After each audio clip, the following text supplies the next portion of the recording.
हम किसी के पैसे पे नहीं पड़ रहे, हम इस देश के कार्यदाता हैं, लेकिन सिस्टम के सताए हुए हैं। भरपेट रोटी खा लेना ही जीवन नहीं है। आप 500 रुपए की मजदूरी में हमसे जीएसटी लेते हो। 4 ट्रिलियन की अर्थव्यवस्था में ना पढ़े लिखों का ही जीवन संवरा है। इस पे इतराइए मत। अभी भी ग्रामीण भारत में जीवन नरक है, शहरी स्लम में जीवन नरक है। मेरा नाम मोहम्मद इरफान है और मैं दिल्ली के एक स्लम एरिया में रहता हूँ और रेडियो लगाता हूँ। घर पे बता के आए हो? पापा को बोला था तो पापा मुस्कुरा के बोलने लगे, मैं कीमत जा रहे थे, फिर भी वो सो रहे थे तो मैं बिन बताए आ गया। सर सोचिए ना, 500 रुपये की जीविका में अभी हार्ट अटैक पड़ जाएगा, कौन दे रहा है सर हमें कर्जा? बेहतर सुविधा मुद्दा, आप 500 रुपये की जीविका में आप हमको कहेंगे कि शिक्षा भी हासिल करिए और आप साफ सुथरे कपड़े पहनिए, सफाई में रहिए, तो मुमकिन नहीं है सर।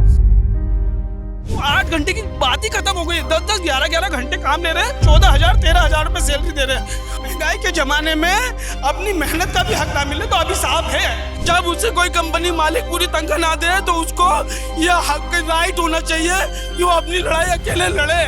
मजदूरों की बात कोई नहीं करता, मजदूर की बात यूं नहीं करता क्योंकि मजदूर सड़क पे नहीं आ सकता।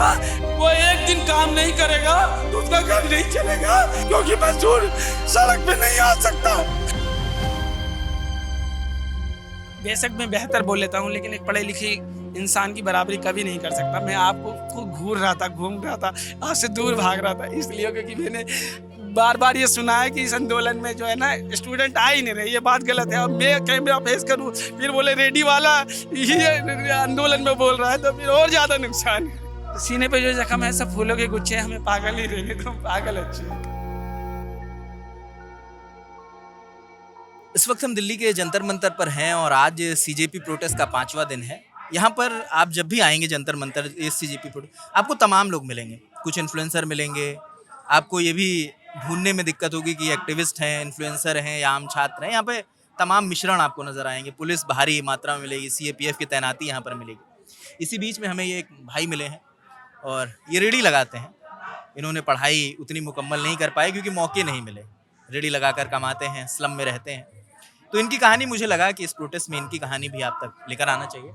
क्या नाम है आपका दोस्त? सबसे पहले सर जय श्री कृष्णा, सलाम, सत श्री अकाल, जय भीम। मेरा नाम मोहम्मद इरफान है और मैं दिल्ली के एक स्लम एरिया में रहता हूं और रेडियो लगाता हूं और मैंने कोई पढ़ाई लिखाई नहीं करी है। मेरे आने की सर मुख्य वजह ये थी क्योंकि मैंने सोशल मीडिया के माध्यम से फ़ोन चलाता हूं। सोशल मीडिया के माध्यम से अभिजीत दीप के, आशुतोष राका, सौरभ दास और विजेता दैया, इनके द्वारा एक मुहिम स्टार्ट की कि कुछ देश में कुछ जो छात्र अपने मकाम के लिए, अपनी ज़िंदगी को बेहतर बनाने के लिए जो हायर एजुकेशन में जाते हैं, मतलब डॉक्टर इंजीनियर बनने के लिए, एक बड़ी पढ़ाई के लिए जो अपनी मेहनत करते हैं, उसमें सर एक बहुत बड़ी कुर्बानी भी होती है। क्योंकि मैं स्लम में रहता हूँ, हमारे यहाँ 12वीं से पहले ना स्कूल ड्रॉप आउट करने वालों की संख्या बहुत ज़्यादा होती है। उसमें से 1-8% अपने माँ बाप अपने जीवन की बहुत बड़ी कुर्बानी, पैसा कौड़ी, सामाजिक दबाव, पारिवारिक दबाव के बाद अगर वो उस मकाम तक जाता है और फिर सिस्टम के किसी की नाकामी के कारण और किसी और को भुगतना पड़े, तो सर उस लड़ाई का हिस्सा बनना बहुत ज़रूरी है। इसीलिए मैं यहाँ पे था। घर पे बता के आए हो? पापा ने, मैं अभी ना हमारी रेडी बंद है। मेरे विधायक गजेंद्र सिंह दलाल है ना टिकरी कला से, तो वो जब जीते थे तो रेडी थोड़ी बंद है। तो अभी बर्फ़ का काम है हमारा, बर्फ़ की सिल्ली है ना, तो बर्फ़ की सिल्ली सड़क पर रख के भेजते। तो पापा को बोला था तो पापा मुस्कुरा के बोलने लगे, मैं कीमत जा रहे थे, फिर भी वो सो रहे थे तो मैं बिन बताए आ गया। बताया नहीं क्योंकि वो फिर आने नहीं देते और 100 रुपये लेके आया था। तो ये वीडियो देखेंगे गुस्सा नहीं करेंगे? नहीं, ऐसे गुस्से वाली कोई बात नहीं है, गुस्से वाली कोई बात नहीं है सर। और सर पता क्या है, एक बात बताऊँ सर, मैं मजदूर वर्ग से आता हूँ और आपने मुझे मौका दिया है इतने बड़े मंच पे अपनी बात रखने का। एक बात कहूँगा सर, सरकार लॉजिस्टिक पे बात करती है कि बेहतर ट्रांसपोर्टर सिस्टम बनाएंगे हमें अगर देश की जीडीपी को बढ़ाना है, और बड़े कारोबारियों को कम दर पे लोन देंगे, फिर बिजली देंगे, सब कुछ करेंगे, लेकिन आप मजदूर को मेहनत, उसकी वाजिब मेहनत नहीं देंगे तो सर आपकी जीडीपी किसी काम की नहीं है सर। आज 18,000 रुपये अगर मजदूरी दिल्ली में है तो सख्ती से मिलनी चाहिए सर। आप कहते हैं, हम कहते हैं ड्यूटी वर्क में जितना काम लेना है लीजिए, लेकिन उसकी मजदूरी अगर 18,000 है ना, 14,000 नहीं आनी चाहिए, बिल्कुल भी नहीं। महंगाई के ज़माने में अपनी मेहनत का भी हक ना मिले तो अभी साफ है। जो बातें किताबी हैं, वो ज़मीन पे होनी चाहिए। कि एक आदमी अगर 10वीं या 12वीं पढ़ा है, 8वीं 9वीं पढ़ा है, तो उसको अपनी मेहनत का सम्मानजनक पैसा मिलना चाहिए। अभी 18,000 स्केल है, लेकिन आपको दिखा दूं 8 घंटे की बात ही खत्म हो गई। 10-10, 11-11 घंटे काम ले रहे हैं, 14,000 13,000 रुपये सैलरी दे रहे हैं। अगर आपने एक बात भी कहा तो बोला बाहर जा, क्योंकि बेरोजगारी बहुत ज़्यादा है, दूसरा बंदा आ जाएगा। आपका माइक, मैं ये नहीं कहता कि सब कुछ बदल देगा, लेकिन आपका माइक उन वंचित और शोषित लोगों की आवाज़ को संसद तक पहुँचा सकता है।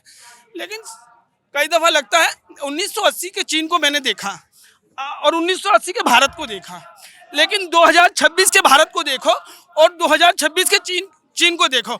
वहाँ के जो श्रमिकों की जो जीवन जीने की शैली है और भारत की जो श्रमिकों की जीवन जीने की शैली है, वो जमीन और चांद का फर्क है सर।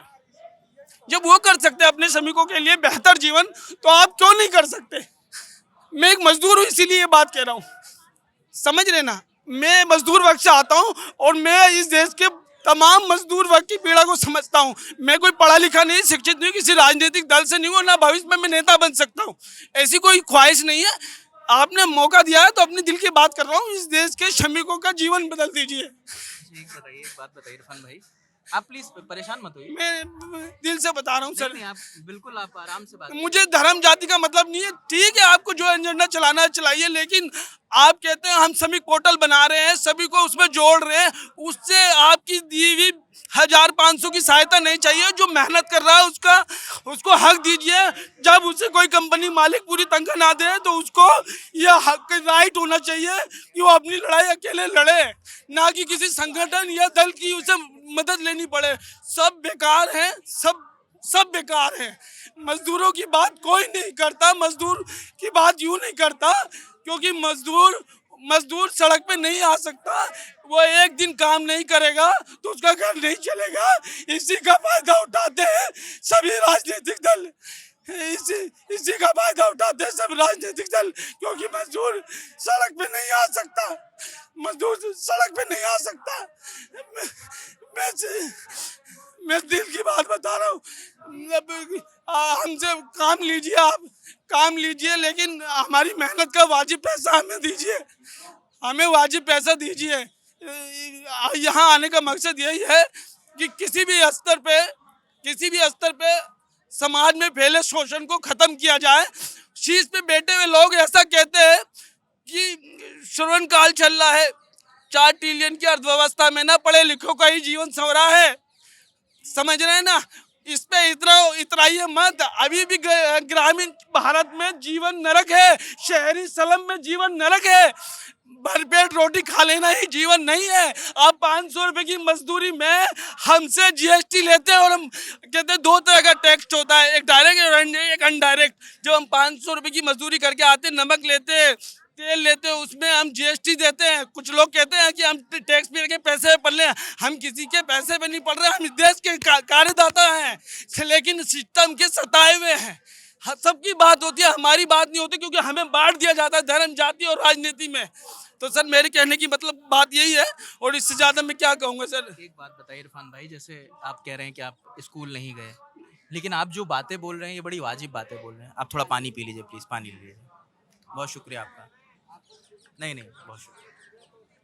हाँ, आप जैसे जो बातें बोल रहे हैं बड़ी वाजिब बोल रहे हैं, तो ये आपने कहीं पढ़ी हैं, सोशल मीडिया से देखी हैं? नहीं सर, या किताबें पढ़ने का शौक है आपको? मैं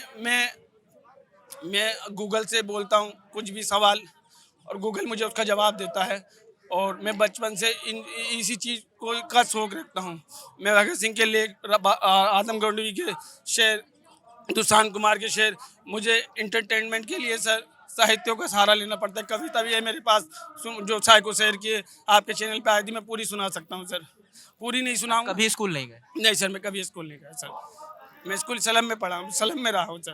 हमारे यहाँ पतम आंगनवाड़ी थी, उसमें थोड़ा पढ़ा हूँ, लेकिन मुझे लिखना पढ़ना इतना नहीं आता सर। मैं लिख बिल्कुल भी नहीं पाता सर। खाली गूगल पे सवाल बोल देता हूँ, उधर से जवाब आ जाता है। उधर से जवाब आ जाता है सर। और मैं जैसे कुछ जवाब मुझे थोड़ी समझ है, जवाब कन्फर्म नहीं लगता, तो मैं गूगल से दोबारा पूछता हूँ कि आप कन्फर्म है इस बात को लेके, तो सही जवाब फिर आ जाता है सर।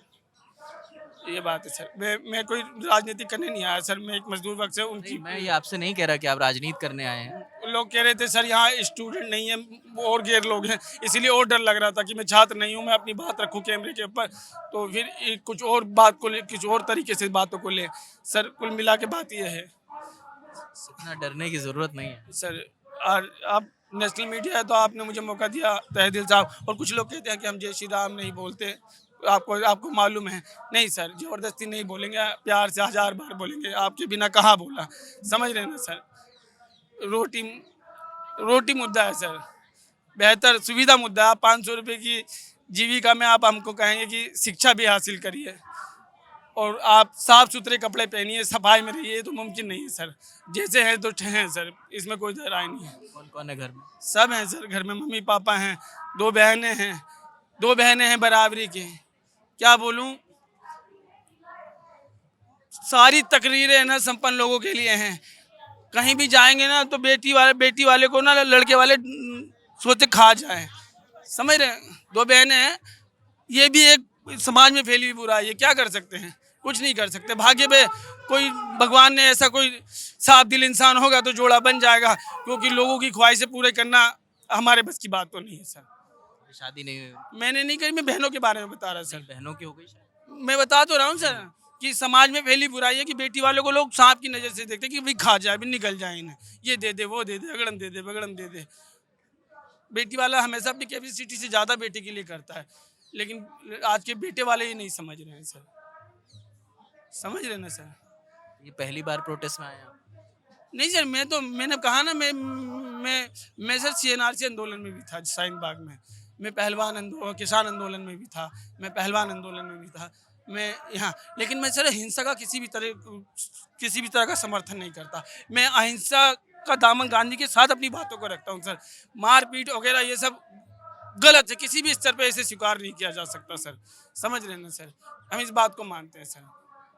आप हर आंदोलन में जाते हैं, जो भी आपको ठीक लगता है? हाँ, जो भी ठीक लगता है।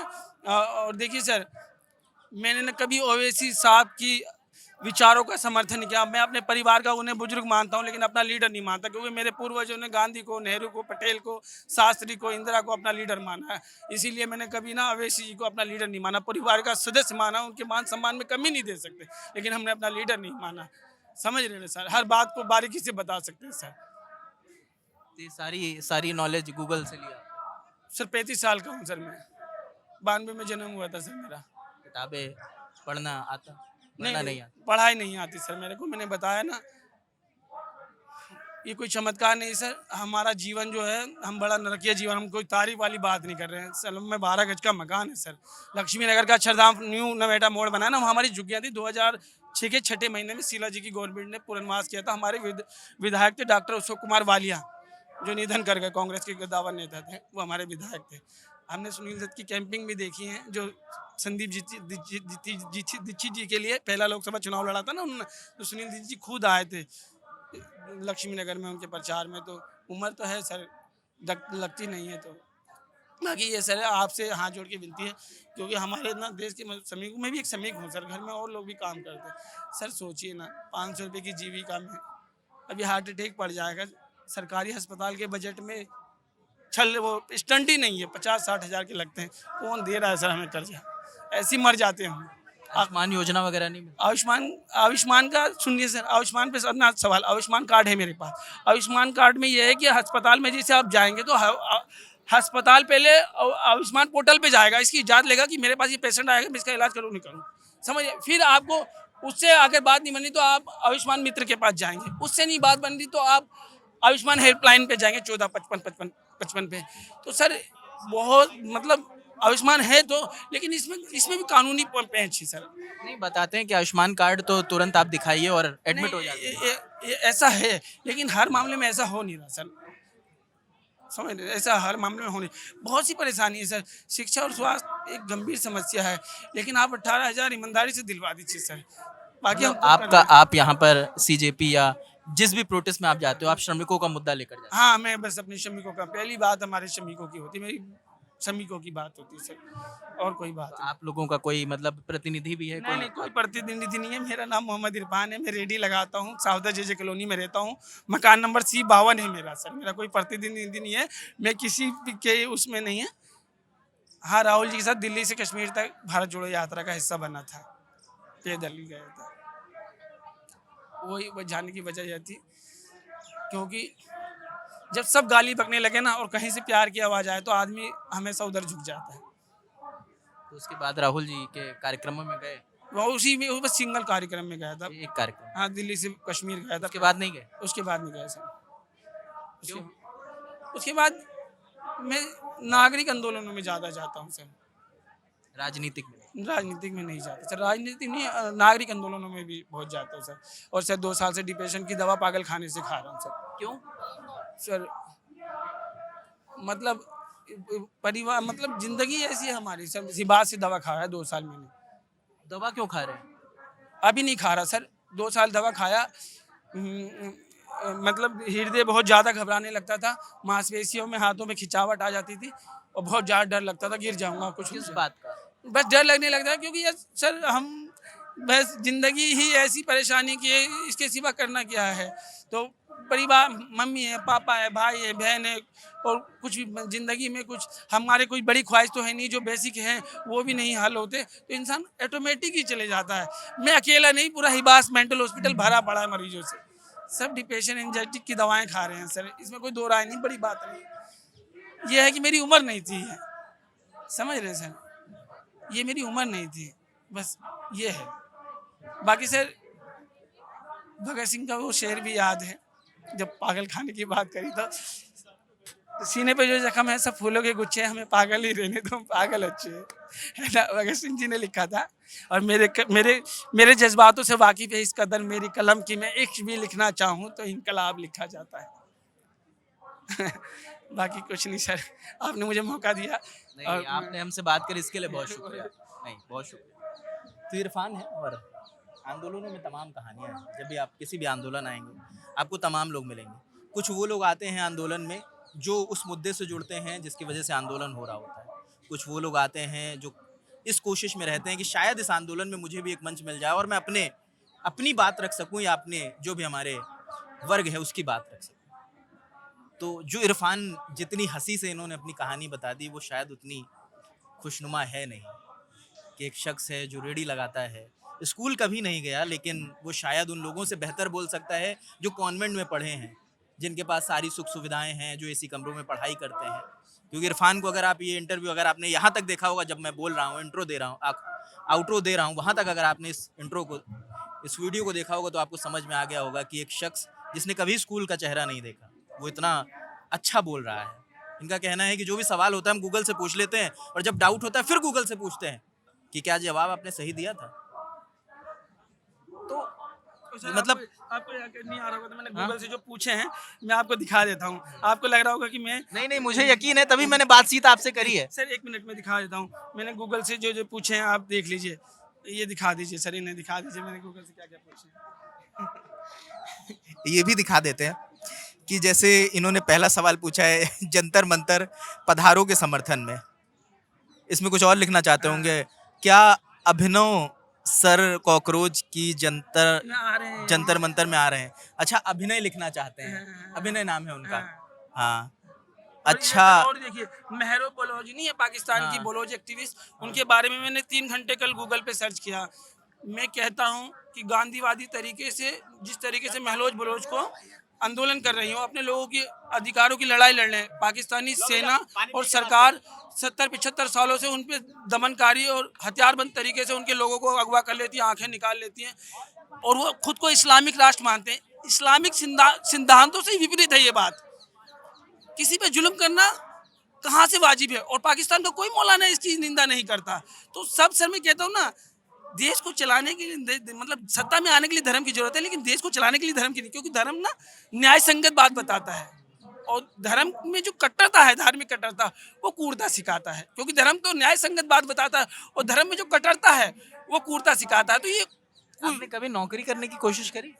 कहाँ नौकरी करूँगा सर, मैंने रेडी आप लगा रहे हो बर्फ का। मैंने घेवरा फाटक पे बस में पानी बेचा थैली, मैंने भुट्टे भूने हैं, मैंने कवाड़ी का काम किया है, मैंने नहीं जैसे आप इतना बेहतर बोल रहे हो या आपको जानकारी है, गूगल से आपने सब याद कर लिया है, कभी गए नहीं कि हमें नौकरी दे दो, हम इतना बढ़िया बोलते हैं, हम अपनी बात रख सकते हैं? नहीं नहीं, हम देखिए, बेशक मैं बेहतर बोल लेता हूँ लेकिन एक पढ़े लिखे इंसान की बराबरी कभी नहीं कर सकता। मैं आपको को घूर रहा था, घूम रहा था, आपसे दूर भाग रहा था इसलिए क्योंकि मैंने बार बार ये सुना है कि इस आंदोलन में जो है ना स्टूडेंट आ ही नहीं रहे, ये बात गलत है। अब मैं कैमरा फेस करूँ फिर बोले रेडी वाला ये आंदोलन में बोल रहा है तो फिर और ज़्यादा नुकसान है और मुसीबत है। इसीलिए आपको मैं घूर रहा था, इधर उधर बात नहीं कर रहा था आपसे ये बात है सर।